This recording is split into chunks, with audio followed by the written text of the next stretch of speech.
Friends, Ram Charan అభిమానులు మొదటిసారి ఈ ఛానల్ను చూస్తున్నట్లయితే ఈ ఛానల్ను సబ్స్క్రైబ్ చేసుకోవాలని కోరుకుంటున్నాను. ఎందుకంటే రామ్ చరణ్ సినిమాల గురించి ఏ చిన్న అప్డేట్ వచ్చినా ఈ ఛానల్లో అప్డేట్ చేస్తాను. మీకు డైరెక్ట్గా నోటిఫికేషన్ రూపంలో రావడం జరుగుతుంది. ఈ ఛానల్ గ్రోత్ కూడా పెరుగుతుంది. ఈ ఛానల్ను సపోర్ట్ చేయాలని కోరుకుంటున్నాను. ఈ వీడియోను మొదటి నుండి ఎండ్ వరకు చూడండి, లేకపోతే అర్థం కాదు.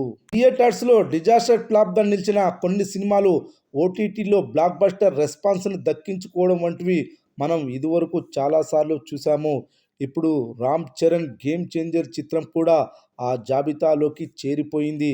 శంకర్ దర్శకత్వంలో తెరకెక్కిన ఈ సినిమా ఈ ఏడాది సంక్రాంతి కానుకగా భారీ అంచనాల నడుమ విడుదలై మొదటి ఆట నుండే డిజాస్టర్ ఫ్లాప్ టాక్ని తెచ్చుకుంది. ఇలాంటి అవుట్ డేటెడ్ సినిమా కోసం రామ్ చరణ్ లాంటి హీరో 3 ఏళ్లు సమయాన్ని వృధా చేశాడా అంటూ అభిమానులకు కూడా కన్నీళ్లు పెట్టుకున్నారు. కానీ ఎంత పెద్ద డిజాస్టర్ ఫ్లాప్ అయినప్పటికీ ఈ సినిమా వరల్డ్ వైడ్గా 250 కోట్ల రూపాయల గ్రాస్ వసూళ్లను రాబట్టింది. ఇది కేవలం రామ్ చరణ్ పవర్ కారణంగానే జరిగింది అనడంలో ఎలాంటి సందేహం లేదు. అయితే ఈ సినిమా డిజిటల్ రైట్స్ హిందీ మినహా మిగిలిన అన్ని భాషలు కలిపి అమెజాన్ ప్రైమ్ సంస్థ భారీ రేట్కు కొనుగోలు చేసింది. కానీ హిందీ వర్షన్ని మాత్రం నిర్మాత దిల్ రాజు జీ5 సంస్థకు అమ్మాడు. మార్చి నెలలో స్ట్రీమింగ్ మొదలైన ఈ చిత్రం ఇప్పటికీ ట్రెండింగ్ అవుతూనే ఉంది. ఈ మధ్య కాలంలో ఎన్నో కొత్త సినిమాలు విడుదలయ్యాయి. అన్నీ 2 వారాలకు మించి ట్రెండ్ అవ్వలేదు. కానీ గేమ్ చేంజర్ చిత్రం దాదాపుగా 8 వారాల నుండి ట్రెండ్ అవుతూనే ఉంది.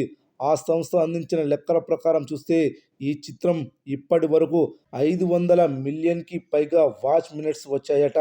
ఒక ఫ్లాప్ సినిమాకు ఈ రేంజ్ వ్యూస్ రావడం చరిత్రలో తొలిసారిగా చెప్పొచ్చు. దీనిని బట్టి నార్త్ ఇండియాలో రామ్ చరణ్కి ఎలాంటి క్రేజ్ ఫ్యాన్ ఫాలోయింగ్ ఉందో అర్థం చేసుకోవచ్చు. గేమ్ చేంజర్ చిత్రానికి హిందీలో ఫ్లాప్ టాక్ వచ్చినప్పటికీ ఫుల్ రన్లో దాదాపుగా 45 కోట్ల రూపాయల నెట్ వసూళ్లను రాబట్టింది. భవిష్యత్తులో పెద్ద సినిమా హిట్ అయితే రామ్ చరణ్ నార్త్ ఇండియన్ మార్కెట్ని రూల్ చేస్తాడు అనడంలో ఎలాంటి అతిశయోక్తి లేదు.